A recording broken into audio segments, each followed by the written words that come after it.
Dear learners, I welcome you to this MOOC course on heritage tourism, and the theme of today's module is Visitor Management at Heritage Sites, and the topic for discussion is tourist behavior and site carrying capacity. Tourism is one of the fastest growing industries in the world and plays a crucial role in economic development, cultural exchange, and social transformation.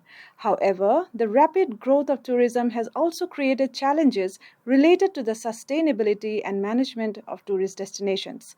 The two most important issues that needs to be discussed here are tourist behavior and site carrying capacity. While tourist behavior significantly influences the impact that tourism activities have on a destination, site carrying capacity, if not managed well, can cause immense damages not just to the environment but also to the culture, infrastructure, or even the visitor experience. Let us now discuss about the tourist behavior. What does it refer to? Tourist behavior refers to the attitudes, actions, motivations, and decision making processes of tourists before, during, and after the travel. It includes choices related to destinations, activities, spending patterns, interaction with local communities, and adherence to rules and regulations at the tourist sites. Tourist behavior is influenced by various factors such as cultural background, personal values, environmental awareness, education level, and travel motivations. Uncivilized behavior such as littering, graffiti, loud speaking, smoking in restricted areas, or disrespecting religious customs has been widely reported in tourism destinations. Civilized behavior is defined as a set of responsible tourist practices that include number one, protection of historical and ecological resources. Number two, respectful behavior towards other visitors and local communities. And number three, compliance with local customs, traditions, and regulations. These behaviors are closely related to the broader concepts of responsible tourism, ethical tourism, and environmentally responsible behavior. Peirce defines tourist behavior as the patterns of actions, decision making processes, and psychological responses of individuals during travel experiences. Tourist behavior can be best understood through these stages of travel. Number one, pre travel stage. During this stage, the motivation to travel stems from the desire to visit a new destination, and search for the destination begins henceforth. The information on the destination is sought through social media, government run tourist web pages, even travel agents. These informations influence the tourist behavior as they tend to take cues from the blogs and vlogs of the travel influencers who share their experiences. A very apt example here would be the case of an Indian tourist who, during his visit to Bhutan, climbed on a sacred stupa, and the video got viral, resulting in strict measures from the Bhutan government. He was detained for disrespecting the religious site of the country. Such news, which gets circulated via media channels, impact the behavior of the tourist before they even plan the travel. They will become cautious of their actions and behavior. The second is the on-site behavior. On-site behavior refers to any activities undertaken at the venue or the location. It also includes any form of interaction with the local culture and environment and the patterns of consumption.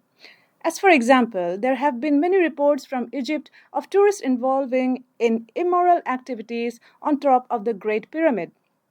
There were also reports of an Egyptian man and very often many travel influencers who have attempted to climb or even have climbed the pyramid, and they have assaulted the security guards. Such behaviors are met with legal actions from the local authorities, resulting in stricter rules and regulations around the places. This impacts the behavior of the tourists who visit those places post such activities. They have to face restrictions owing to the misconduct of their fellow tourists. The third stage is the post-travel stage. This phase or this stage refers to the level of satisfaction a tourist gets from visiting a heritage site or any such location, and if it was enriching enough to influence him to revisit the place or even recommend it to his friends and families. Real and real. The reviews shared by such tourists online very often influences the behavior of other tourists in making travel decisions. Positive reviews encourage more tourists to visit such places for knowledge or cultural exchanges and experiences. Peirce emphasized that tourist behavior is influenced by both internal psychological factors and external environmental conditions. He stresses that tourist behavior research is rooted in social psychology. Tourists are not only consumers but also individuals whose behavior is shaped by emotions, motivations, attitudes, and social interactions. Digital age and tourist behavior. Tourist behavior in heritage sites has evolved significantly with the growth of digital technologies and social media platforms. Today, visitors not only experience destinations physically but also interact with them digitally through user generated content or UGC, such as online reviews, photos, travel blogs, and social media posts. These digital interactions influence how tourists perceive heritage sites and how they behave before, during, and even after visiting them. In the research article titled Adapting to Social Media, the influence of online reviews on tourist behavior at a World Heritage Site in China examines how online reviews influence tourist decision making and behavior in the digital era. The study applies narrative transportation theory to explain how online reviews influence tourist behavior. Narrative transportation theory refers to the psychological process in which individuals become mentally involved in stories or narratives. When tourists read detailed travel stories or experiences shared by others in online reviews, they become emotionally engaged and imagine themselves visiting the destination. The psychological immersion influences their perceptions, attitudes, and decision making processes. As a result, travelers or tourists are more likely to choose destinations that have compelling and positive narratives shared by previous visitors. Another paper, titled Understanding the Influence of User Generated Content on Tourist Loyalty Behavior in a Cultural World Heritage Site, examines how UGC or user generated content shapes tourist behavior, particularly focused on Gulangyu Island, a UNESCO World Heritage Site in China. The emergence of social media has transformed tourists' decision making process and behavioral patterns, making UGC one of the most influential sources of tourism or tourist information. In heritage tourism, UGC plays an important role because cultural heritage sites rely heavily on reputation, authenticity, and visitor perception. UGC can be factual and emotional. Factual UGC are the informations that provide objective or accurate descriptions of the destinations, such as historical information, the facilities provided at the site, accessibility, ticket pricing, and opening hours. Emotional UGC or user generated content are contents that expresses feelings and experiences such as personal stories, emotional reactions, visual experiences, or cultural impressions. The research found that emotional UGC or the user generated content has a stronger influence on tourist behavior than factual UGC, particularly in shaping destination images and loyalty.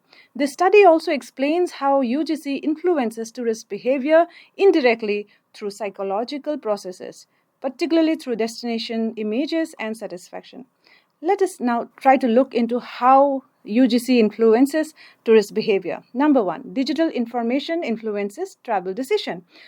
Here we see that the tourists increasingly depend on social media and online contents when they choose any heritage destinations.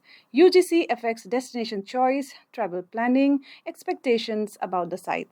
Number two, social media shape tourist experiences. Online contents shape tourist expectations even before visiting the destination, which influences their satisfaction and also their behavior during the visit. Number three, tourists become destination promoters. We have seen that after visiting a heritage site, tourists share their experiences online. They become promoters of the destination through digital word of mouth. Number four, behavior extends beyond the visit. Tourist behavior no longer ends with the visit itself. Instead, behavior continues through online reviews, social media posts, and even travel storytelling.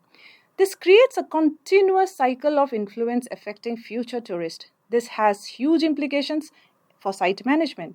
Number one, what kind of implications? We see encourage positive user generated content. Heritage site managers should encourage visitors to share their experiences online through hashtags, photo sharing campaigns, interactive social media platforms. Number two, enhance visitor experiences. It is becomes important that the visitor satisfaction is improved, which can increase positive user-generated contents, and also loyalty behavior. Managers should focus on interpretation programs, cultural storytelling, and visitor engagement activities. Number third is monitor online reputation. Tourism or tourist managers or management in historical sites or heritage sites should actively monitor online reviews and social media discussions to understand visitor perceptions. The stimulus organism response SOR theory used in the paper titled Does Religious Ambience Encourage Tourists' Civilized Behavior in Religious Cultural Sites?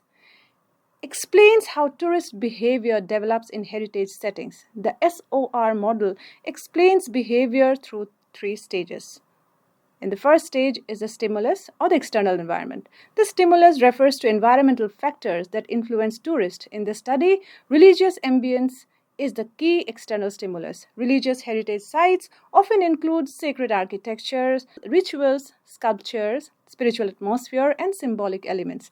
These features create a unique environment that influences tourists' perceptions and behavior. The next stage is organism or psychological response. The organism stage refers to tourists' internal psychological reaction to the environment. The study focuses on two psychological processes: perceived authenticity and self-responsibility awareness. These internal responses mediate how tourists interpret the heritage environment. And the third stage or the final stage is the response of the behavior. This is the behavioral outcome, which in this research is civilized tourist behavior. This framework explains how destination characteristics influence psychological responses, which then shape the tourist behavior. Religious ambience here refers to the spiritual and sacred atmosphere created by religious architecture, temples and shrines, rituals and ceremonies, sacred artworks and symbols, historical and cultural narratives. These elements collectively create a very solemn and respectful environment that encourages visitors to behave appropriately. The research shows that when tourists perceive the religious environment as sacred or meaningful, they tend to monitor their behavior more carefully and behave respectfully. The research findings reveal that the sacred atmosphere of religious heritage sites directly encourage tourists to behave more respectfully and responsibly. Similarly, when tourists perceive heritage sites as authentic and culturally meaningful, they become more aware of the need to protect them. Tourists' internal sense of responsibility is a critical factor that translates environmental stimuli into responsible actions. Contrary to expectations, observing deviant behavior by other tourists may increase visitors' self-regulation and encourage civilized behavior. Tourist behavior is a crucial element in the sustainable management of heritage sites. Environmental factors such as religious ambience play a significant role in shaping how tourists behave at cultural and religious heritage destinations. Research findings highlight that responsible tourist behavior is influenced not only by external regulations but also by internal psychological processes such as authenticity, perception, and self-responsibility awareness. Religious heritage environments with their sacred atmosphere and cultural significance have the potential to encourage respectful and civilized behavior among visitors. Let us now move on to understand the concept of site carrying capacity. Site carrying capacity. Carrying capacity refers to the maximum number of tourists that can be accommodated in a specific geographical area without causing environmental damages, negative impacts on cultural heritage, or dissatisfaction among local residents and visitors. It represents the acceptable limit of tourism used in a destination so that the environment, infrastructure, and social conditions remain sustainable. According to O'Reilly, he describes carrying capacity as the maximum number of tourists that can be accommodated within a specified geographical area. This concept is further expanded by Mihalik and Kasper, who state that carrying capacity involves the maximum number of people who can use a destination and without negatively affecting the environment or causing dissatisfaction among the local residents and other visitors beyond acceptable limits. The concept originated in ecological studies where it referred to maximum number of animals that a natural habitat could support. Later, the concept was adopted in tourism management when increasing visitor numbers began to create pressure on natural parks and cultural heritage sites. As tourism expanded, carrying capacity became an important planning tool to control overcrowding, environmental degradation, and cultural damage in tourism destinations. Over time, the concept evolved from focusing not only on physical limits such as the infrastructure and environmental capacity. It also included social and perceptual aspects such as how many tourists local communities are willing to tolerate and the level of crowding that visitors find acceptable. Modern interpretations of carrying capacity as therefore closely linked with sustainable tourism development, balancing environmental protection, socio-cultural well-being, and economic benefits.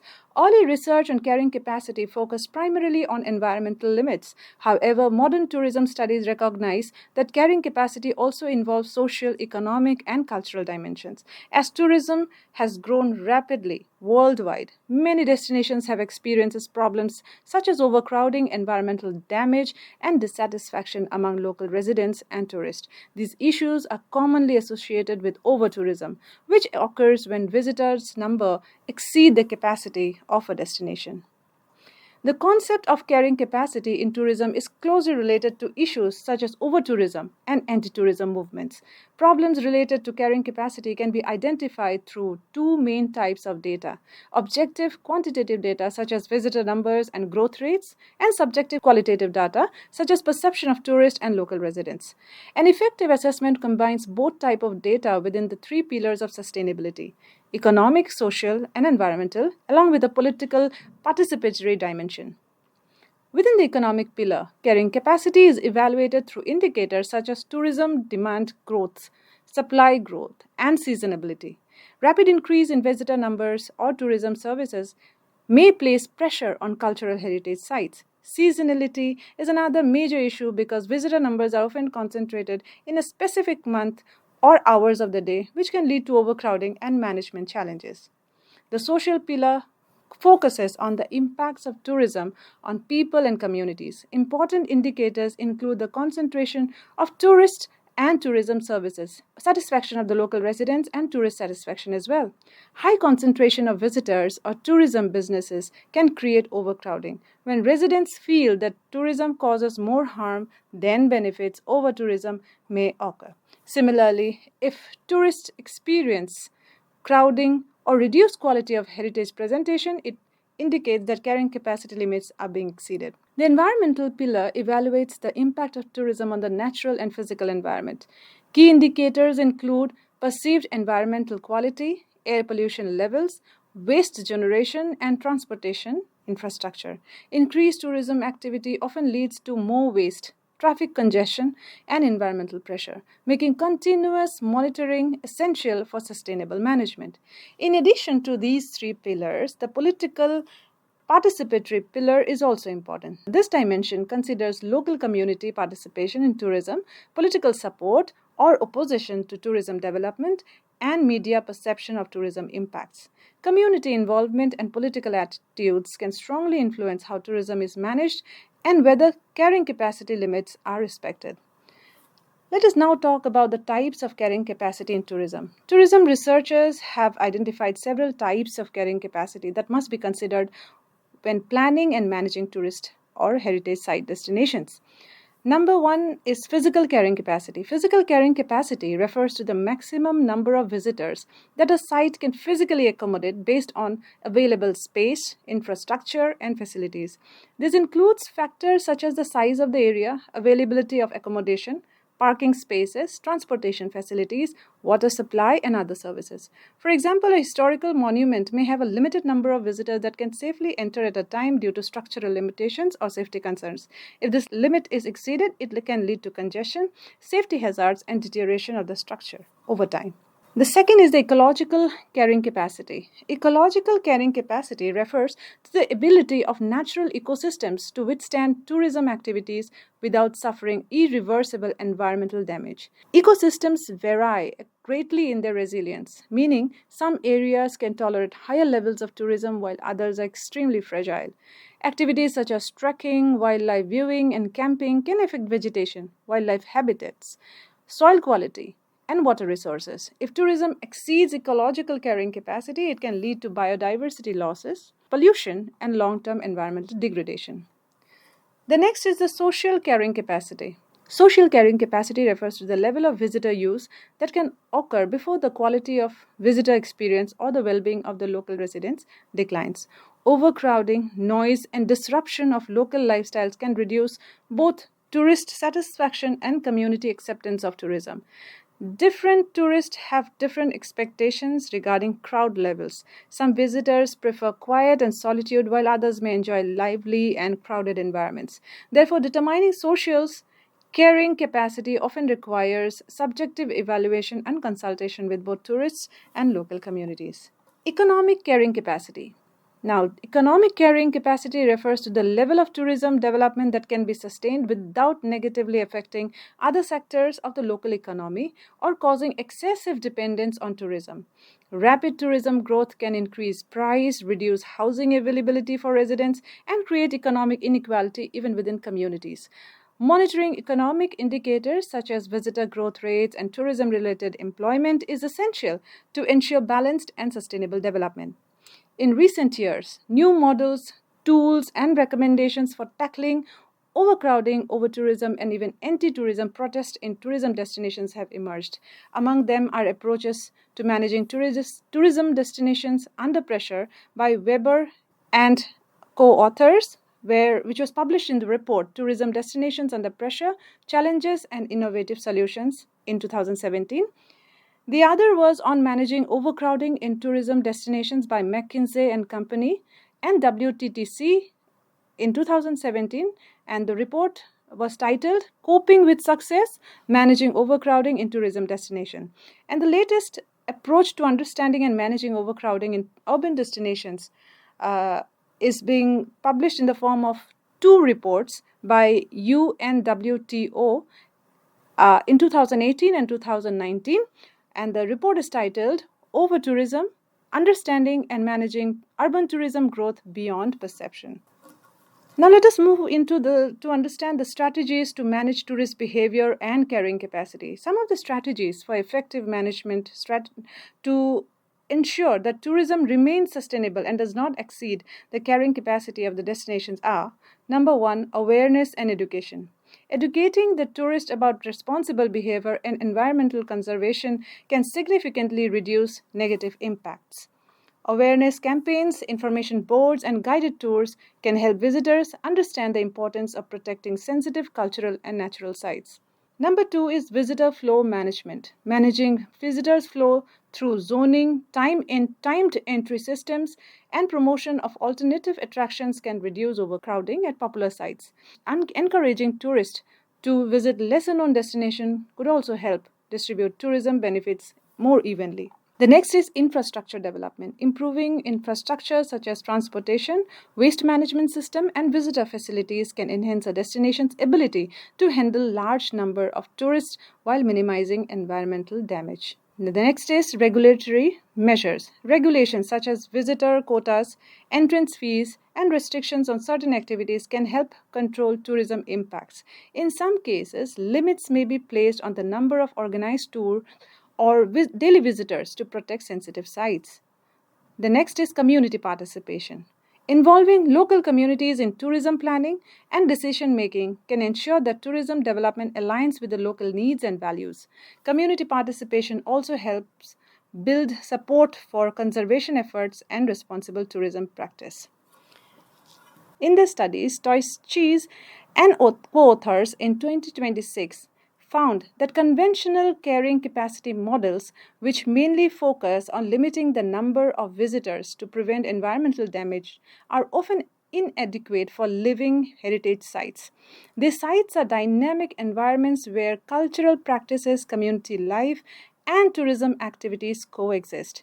As a result, the authors argue that carrying capacity should not be viewed only as a fixed numerical limit of visitors, but as a broader management framework that considers economic, social, environmental, and governance factors. The research highlights that rapid tourism growth can create significant pressure on living heritage sites, leading to problems such as overcrowding, commercialization of cultural traditions, rising living costs, and declining quality of life for residents. When tourism development exceeds acceptable limits, local communities may begin to perceive tourism negatively, which can result in social conflicts and anti tourism attitudes. At the same time, tourists may experience reduced satisfaction due to crowding and the loss of authentic cultural experience. The authors emphasize the importance of participatory governance in managing living heritage sites. Effective carrying capacity management requires the involvement of local residents, heritage managers, tourism businesses, and government authorities in decision-making process. Community participation helps ensure that tourism development respects local cultural values and reports sustainable economic benefits for residents. Reinventing carrying capacity for living heritage sites require continuous monitoring, adaptive management, and integrated policy approaches instead of relying on rigid limits. Heritage managers should use a combination of quantitative data and qualitative perceptions to evaluate tourism impacts. As we come to the conclusion, what we have understood is modern tourism research emphasizes the importance of monitoring indicators using advanced planning models and involving stakeholders in decision making processes. Managing tourist behavior through education, awareness, and regulation is equally important. Similarly, understanding the different types of carrying capacity, physical, ecological, social, and economic, is essential for effective tourism planning and management. Responsible tourism practices can significantly reduce environmental damage and cultural disruption, allowing destinations to accommodate more visitors while maintaining sustainability. As global tourism continues to grow, balancing visitor demand with the protection of natural and cultural resources will remain a major challenge. Effective management strategies, community participation, and sustainable tourism policies are essential to ensure that tourism contributes positively to both local economies and environmental conservation. Thank you so much. We'll meet you soon again.